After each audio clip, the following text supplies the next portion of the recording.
So Paul, tell us about this technology you've been working on for 6.5 years, right? Correct. How does this work? We integrated a proprietary way to do 3D stereo with some very unique interaction technology.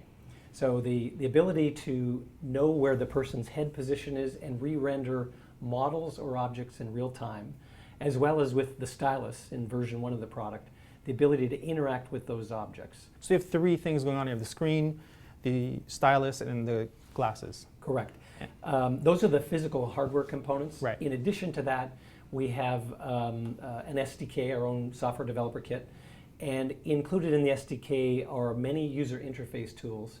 Within the display component itself, it's actually a proprietary 3D design that's different than anything else in the marketplace.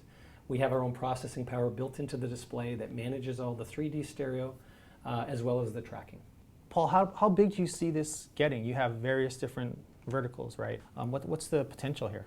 So we see the potential here for everybody to have a zSpace system. So whether it's on your desktop, whether it's your tablet. We initially started focusing on a set of professional applications, and those are in the manufacturing side, biotech, simulation and training.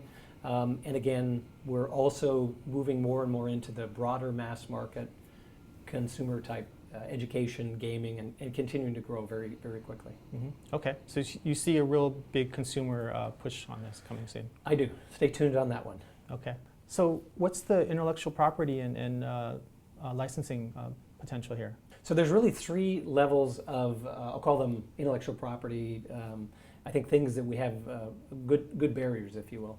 One is really on the patent front, and we have a number of patents, over 30 that we've filed. We have a number that have been granted that are really all about the system and the components of the system and the way it works together. One of the other critical elements is some of the things that we have in the trade secret category in our algorithms and the way that we do the tracking, as an example, and the way that we do the stereo, and the way that we put it all together. And obviously those are not out in the public domain. And obviously the third one is all about getting as many application providers or ISVs on the platform. And that's more of a market thing. Right. So we have a very, very good overall patent portfolio today. Okay. We don't today have any specific licensing arrangements, but again, stay tuned. Okay, great. Cool. Exciting stuff. Thank you.